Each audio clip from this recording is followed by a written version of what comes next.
Dans la nuit du 7 au 8 décembre, Bachar al-Assad est chassé du pouvoir au terme de 11 jours d'une brève offensive conduite par les combattants du groupe islamiste Hayat Tahrir al-Sham HTS.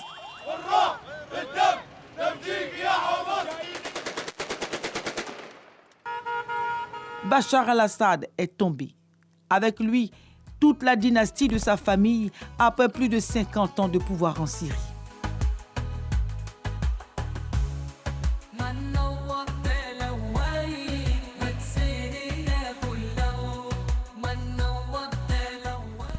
خلصونا من الطاغية بشار وأخي شهيد كان مع الصاروخ الله يرحمه ويرحم.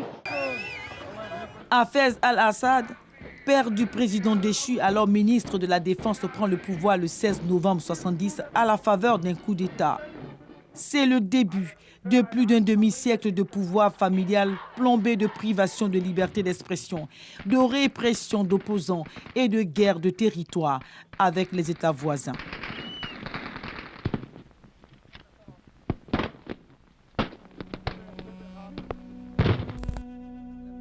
Aujourd'hui, le départ forcé de Bachar al-Assad du pouvoir est la conséquence de la révolution du printemps arabe. Le 15 mars 2011, une révolution populaire éclate en Syrie. Elle est réprimée par les autorités avant de se transformer en guerre civile. Résultat, plus d'un demi-million de morts et des millions de déplacés syriens dans le monde entier. Ce que nous avons à dire aux gouvernements qui ont suspendu la procédure d'asile, c'est que, s'il vous plaît, continuez à respecter le droit d'accéder au territoire, de déposer une demande d'asile, mais donnez-nous, ainsi qu'aux réfugiés syriens, le temps d'évaluer s'il est sûr de rentrer chez nous. Aujourd'hui, nous devons passer à la vitesse supérieure pour poursuivre notre engagement direct avec le groupe islamiste, HTS et d'autres factions. Nous renforcerons notre engagement dans le redressement rapide, notamment en ce qui concerne les services de base tels que l'électricité, l'eau et les infrastructures. L'intensification de l'engagement européen souligne la nécessité de se concentrer sur le redressement rapide et la reconstruction de la Syrie. Aussitôt dit, aussitôt acté, comme si la Syrie est devenue soudainement fréquentable.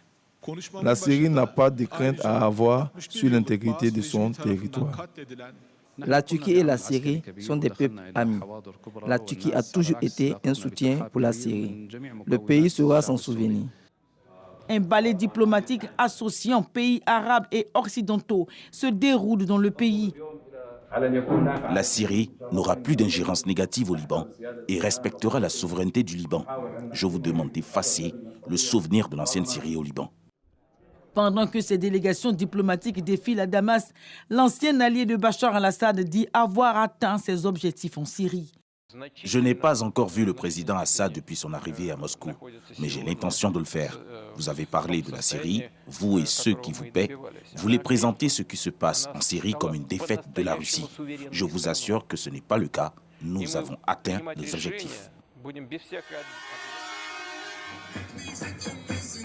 Libéré certes de la famille Assad en exil à Moscou, mais 13 ans de combat, de destruction et de déplacement forcé de la population ont affecté tous les secteurs, y compris la cohésion entre les communautés.